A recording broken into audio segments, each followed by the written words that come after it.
Hi, friend. Make sure this is actually going. Looks like it.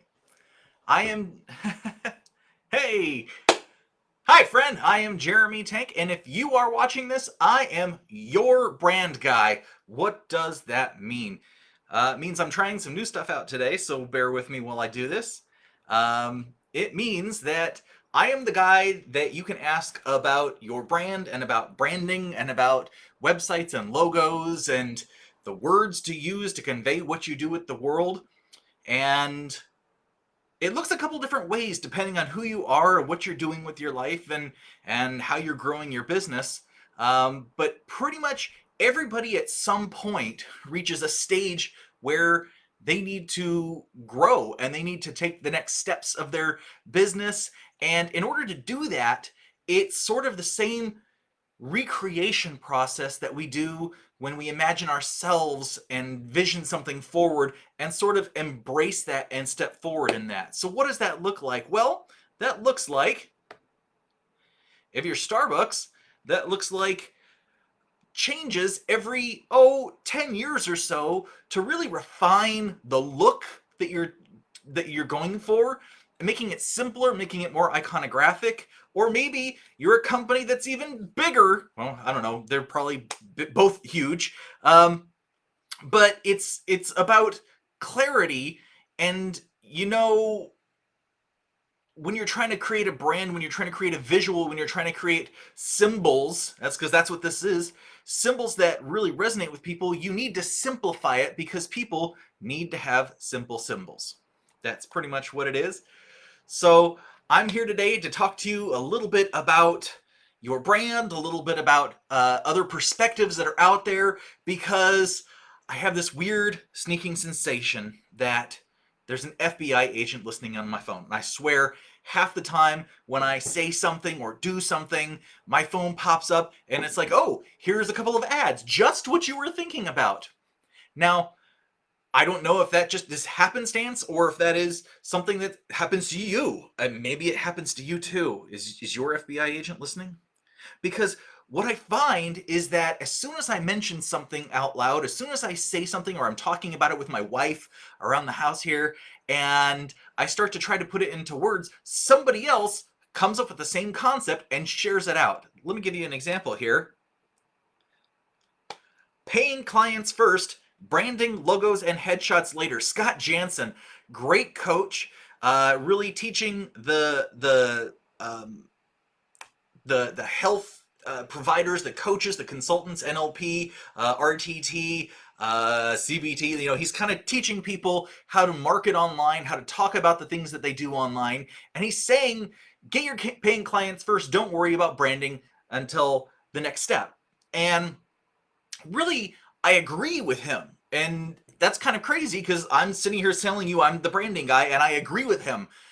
You need to be very clear on what it is you're offering people and what it is you're saying to people, because there are a lot of companies out there that will just take your money, give you some kind of branding, some kind of logo, some kind of package that you can throw on the web, throw on different things, to make on business cards, and just get out there. And you can spend wow, you can spend thousands and thousands of dollars just to get this stuff rolling, but it doesn't actually make an impact in your business.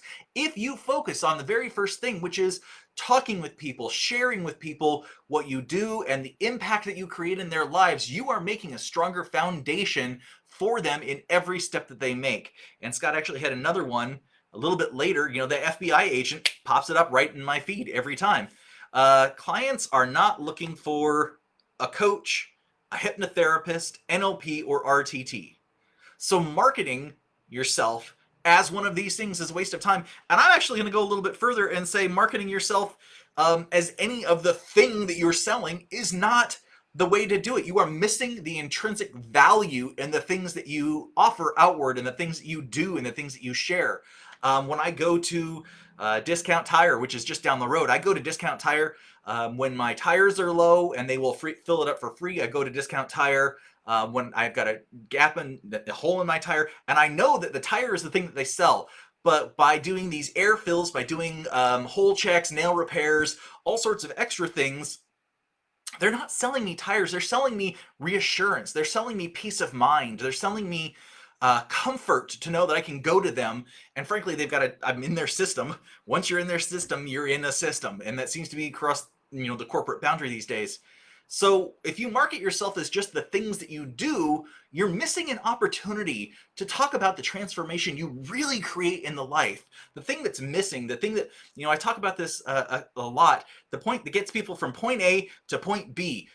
There's a bridge there, and the point B maybe needs the product that you offer, but the result that you offer is the thing that is actually the needed thing. And who is this? Osman Akuna. They want the results and nothing else.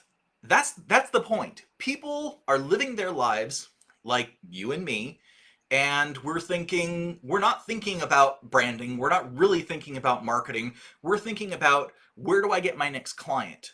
What does this look like that people come to me? What are the conversations that I'm having? What are the words that I'm using to draw people in and help them know that I actually know what I'm talking about, right? Uh, so here's Scott saying, don't focus on the thing that you do, focus on the outcome that you give. And actually, when you measure it that way, it is a totally different equation, because by measuring the outcome that you give and basically guaranteeing and helping the person reach that point of whatever that outcome is, you can charge a lot more, because you're not simply, this is the McDonald's analogy to me. I can go to McDonald's, I can get a cheeseburger, I can sit down and eat it. That would be like advertising for hypnotherapy, or advertising for a life coach, or advertising for acupuncture, or naturopathy. It doesn't actually draw someone's attention unless they are like the 1.5% of the population, of your specific population in your specific niche, that really sees that and goes, yes, I want that. That is the thing that I want. Most people are coming to you because, let's see, as a life coach, they want to feel more secure in their life. They want to make sure that the decisions that they are making are going to actually take them on the path to the goals that they reach, right? Hypnotherapy, maybe someone wants to stop drinking, stop smoking, and that is going to improve their overall health. How much money are they spending on those habits? What are they wasting in time and effort and energy in their lives? So when you're starting to think through your marketing, when you're starting to think through your branding and what you're doing, you really want to focus on the words that convey the value, the full value of what you do. Because business, here's a throwback one, business, economy, or economics 101, business is an exchange of value. It's not just the exchange of service. The service is to provide the value of the outcome, not the value of your service. Your service is absolutely valuable, but the transformation that you create in your patient's life, in your client's life, that is what is really remarkable. That is what is really unique, and that is really what sets you apart from all the rest of them. You making that transformation, you making that call. So I started thinking about all this stuff, and I'm like, I actually agree. I don't want to work with people who are just starting out and just really fresh and new, because they haven't experienced some of the ups and downs. And there are ups and downs. To err is human. To change and adapt is life. We all have to change and adapt and get used to the way things are. We have phenomenal coping skills, individually and as a species. As a community, we come together and support each other. That's what we do. That is who humanity is. And when we focus on the outcomes, when we focus on the communication and the services, I kind of lost my place there. When we focus on this stuff, it's with an acknowledgement that we know we're going to have to adapt. The economy changes, the politics changes, the locations around the country, depending on where you are, that kind of stuff changes. But what you offer and the transformations that you make in your patients' lives, that stuff stays with you. If you're an acupuncturist and you're focusing on helping people feel less pain in their body, that is a tremendous skill. I don't know how many different professions can say, I help people feel less pain. But really, I know this because my wife is an acupuncturist. She's a doctor of acupuncture. And acupuncture is one of those pain relieving systems of medicine that the government says, okay, you want to help people get off of opioids, you want to help people reduce the opioid epidemic. This is a natural, effective medicine. So I know that there are dozens of natural effective medicines between NLP, hypnotherapy, life coaching is a healthful medicine, helping people make transitions in their lives. The services that you provide make a difference in people's lives, but getting through the growing pains, learning how to talk about your business, learning how to talk about your services in a way that is really transformational at the end is really a matter of listening, talking to your patients, talking to your clients, talking to potential clients and saying, what do you think about this? And then really listen. It's the philosophy of the sage and the gurus, the man climbs the mountain to see the guru at the top, and the guru sits there and talks at the man. The man goes, "Yeah, well, I know that, and I know this other da da da da da, and I know, and I should do this, but da da." And finally, the guru brings out a tea set, and he starts pouring the man a cup of tea, and he keeps overflowing the cup, and it just flows all over the man's lap, and it burns him. And he says, "What are you doing, you crazy man?" And the guru says, "You are like this cup. You came to me full. You didn't want any more." Well, in our upbringing, in our systems of social training, in our education, these things actually they fill our cup. And that's great if you're going to be someone's employee. If your goal is to work for somebody else to make sure that things are covered, that's actually our social training, is to step up and work for somebody else and live at that level. If you want to actually enter the market and marketing, branding, you know, setting yourself out there so you make a difference in the world, it requires something different. You have to move beyond simply the mindset, and I really hate that word mindset. Um, the paradigm, the viewpoint of service and the thing you do being who you are, what you provide. Because as soon as you become a business, as soon as you start making that difference, as soon as you start transitioning into something different, you are helping people reach their end goal. And there's going to be a lot of transition, a lot of change, a lot of adaptation over the first few years of your business. There's a reason that so many businesses statistically fail. It's like 98% of businesses fail after 5 years. It's not because they suck. It's not because they don't offer great services. A lot of times they offer services and products that are amazing and outstanding. A lot of time they can't find their market. Out of an entire giant marketplace of people, millions and millions of people around the world, what happens is they can't connect with the 2% to 3% that actually need their services as a raving fan enough that that 3% buys the products. And this is sort of how Seth Godin talks about this in his book back here. It's This Is Marketing. He says, look, if you can get about 1,000 people on a mailing list, on a talking list, on something that just listen to you and hear you talking, about 2 to 3% of those will probably become raving fans of yours, because you align. There's enough of you that's in common. When they do the comparison and contrast with other providers that do the same thing, with people that talk like you, they discover how unique you are. And really, then it's not about your service, it's about helping them reach the outcome. They don't care if you are an RTT provider, if you are an NLP provider, if you are some other hypnotherapist, if you are if you are an amazing life coach, if you are a marketer, if you are a consultant, a business consultant, financial consultant. They don't really care. What they care about is the outcome of whatever your service is. And that's a long way to go to talk back and get to figure out some of that messaging, figure out something that sticks, figure out what it is that you can say that starts people resonating with you. That is the first part of that. And then if you want to look at your branding, if you want to look at the growth, absolutely invest in that. And marketing, okay. So this is where my FBI agent comes back into gear. Here's my FBI agent. See, Because when I start talking about this stuff and I start going on a rant around my house, because that's what happens as I'm thinking things through, I start talking out loud and just kind of rolling ideas, and my FBI agent comes up, and my phone all of a sudden starts going doing its little thing, and the next thing I know, I've got this guy on my phone. So we go from Scott saying, so marketing yourself as the service is a waste of time, to this guy saying most marketing is a waste of time, because most marketing is not communicating the value of it.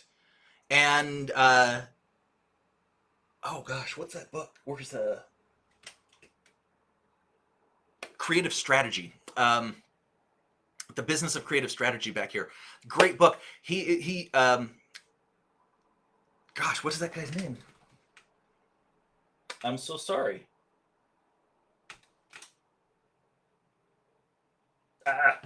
Creative strategy and the business of design. Douglas Davis, great guy. Teaches in New York, I believe. He was a creative that went to and got an MBA, learned all about business, learned all about the value side of marketing and all of the business side of things. And not many creatives are able to do that. And basically, he came back and it's features and benefits are generally the thing that are talked about in marketing, and that's why. Where is it? There it is. That's why Donald Miller here, Donald Miller, who wrote the book Building a Story Brand. He says most marketing is a waste of time, because most marketing is features and benefits. Most marketing is talking about the features of the thing. Is it bigger or is it smaller? Is your coaching 8 weeks or 12 weeks? Does it really matter? Or the benefits. It's only 1 hour a week, or it's 3 hours a week, or it's intense and you get coaching with me personally with it. Features and benefits do not demonstrate the value of it. And when you talk about the value of the outcome, that's when we start getting down to business, like true business, like fundamental business, the exchange of value. You are saving your clients, your patients time and money, energy, pain, suffering by doing whatever you do for them. And the outcome of that is that they feel better, they feel happier, they stop cravings, they start going on with their life, they feel more confident. These are things of value that are emotional, that are limbic, start with Y, Simon Sinek. I'll get to him in a minute. So these are all things that are done really commonly. Most of marketing wastes money because, and I was part of this in the corporate world for so long, where we just talked about the features and the benefits. The features and the benefits, the features and the benefits. And, even when we started talking about the stories of the products that we were advertising, marketers really harped on the features and the benefits, but they lost sight of the value. So I love Donald Miller. Storybrand exists because marketing shouldn't be a ripoff. Marketing shouldn't be a ripoff. So here's this guy that talks about building a story brand, building a brand that is supportive, that is helpful, that helps, that makes the customer Luke Skywalker and makes you basically Obi-Wan Kenobi, which is awesome. Like, really, that's awesome. You get to be Obi-Wan Kenobi. I get to be your Obi-Wan Kenobi, right? In a Hawaiian shirt, because why not? And here he's saying that, Storybrand exists because most marketing is a ripoff. Most companies, a lot of marketers, I'm sorry, they do features and benefits and people don't respond to that. Again, Simon Sinek says that people buy why you do things, not what you do. And here's another one from him, from Donald Miller. Creative agencies will take your money and use it to confuse your customers. So here he's trying to share that creative agencies, like marketing agencies, are really focused on cute creative, things that stand out, things that make you entertained, things that might entertain others, but are kind of missing the value, kind of missing the point in moving the actual sale forward, the actual marketing forward. And Here's a funny one. Cameron Schilling. This thing popped up again. I blame my FBI agents listening on my phone. So many people have it backwards. I'll just focus on marketing now and worry about branding my business later. But marketing without first branding your business. And remember, branding to me, branding what I'm trying to share with you is identifying your uniqueness, your strengths, your awesomeness. Here, slides off. Nope. Da, da, da, da. Your uniqueness, your awesomeness, all the things that are really all about you and what you bring to the table so that we can share that in a format and then share the value of what you are bringing with your customers. It's all about choosing the right words to say, and then later on, we choose the right pictures to show them that tie it all together. And the right words and the right pictures together create effective marketing. And the right pictures include logo, they include images, they include textures, they include, I don't know, cat memes, because everybody seems to like cat memes. It's all the stuff like that. Not to mention, okay, but marketing without first branding your business, marketing without first branding, without identifying your uniqueness, without identifying what value you're bringing, without positioning that value in a way that is meaningful and worth something to your customers, then nobody remembers who you are. They remember a cute ad, but they may not remember what the thing was for. Does anybody remember the unicorn pooping ad on Facebook? I do, but I actually know what that's for.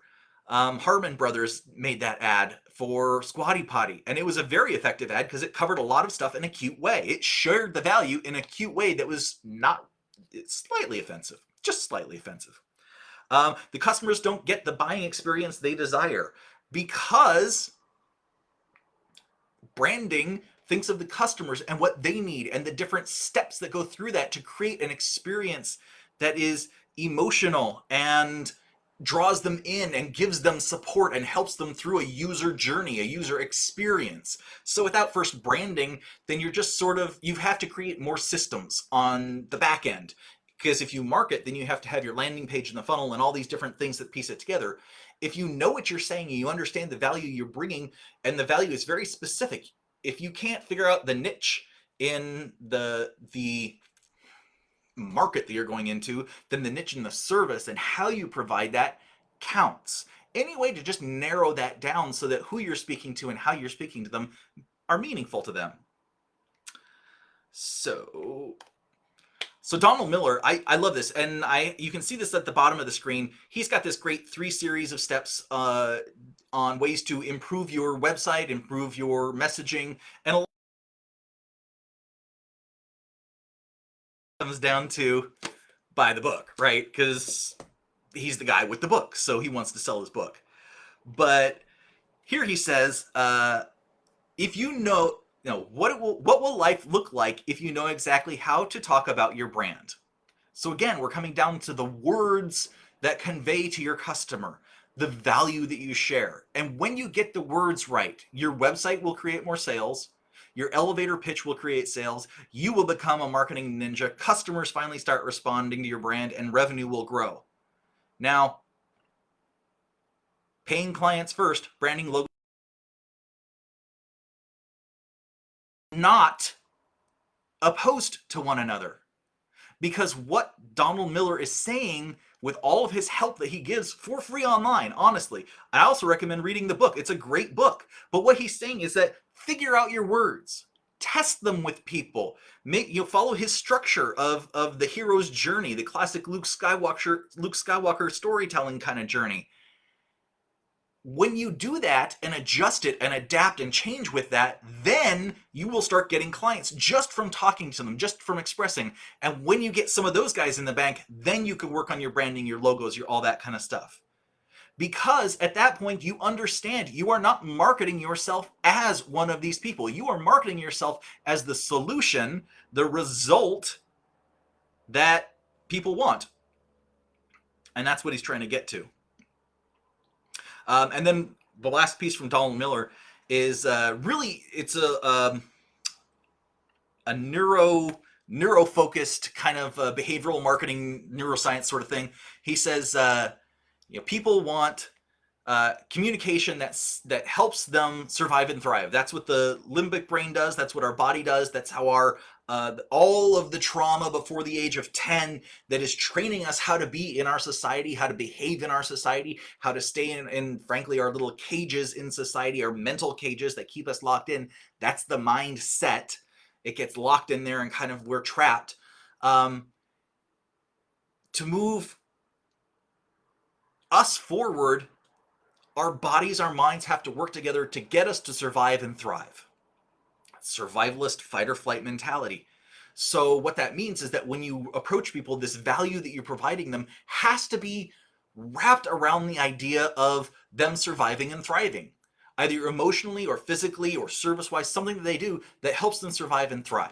And by wrapping the message, the core around that, it is more likely to get them involved and the value to actually embed in them, to grasp their heart, to like, yes, right? That sort of thing. If it resonates, then absolutely.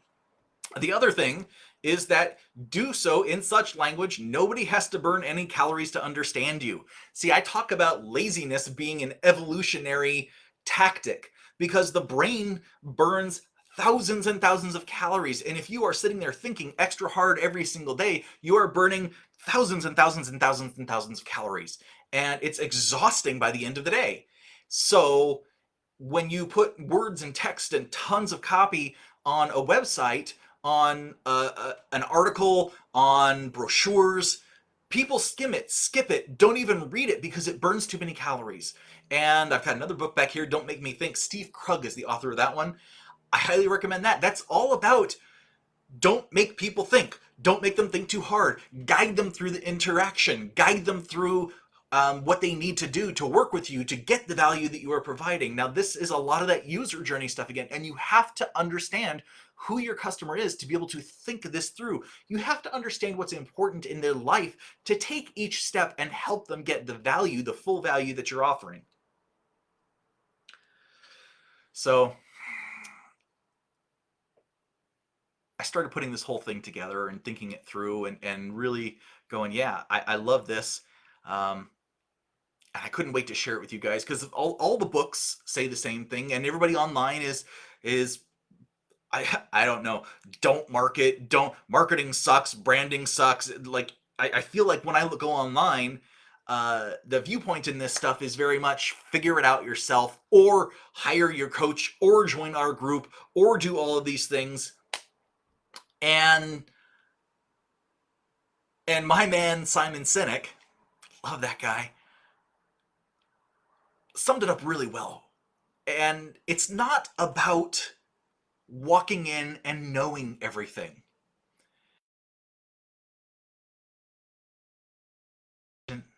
Listening the whole time, just kind of listening in, wants to show me the next things. Be the idiot, Simon Sinek, he says. The reality is I'm an idiot. And the man is not an idiot, and I'm not calling anybody an idiot. But here's the thing. We feel like we have to be one of those people that knows a whole lot, shows them the situation, talks about our features and benefits, talks about our service, talks about our coaching, our programs, our intensive way of life, or whatever it is, our beliefs, and that makes the huge difference. But Sinek says, I ask a lot of questions, and that's the thing. Experts like you ask questions. We don't have to walk in knowing everything. You don't have to know the value that you're offering if you can sit down and have some good conversations with potential customers and ask them questions. Sinek says, I ask enough questions just so that I understand it. And if he doesn't get it, he says, can you explain that to me? Is this what you mean? Try again. Try explaining again.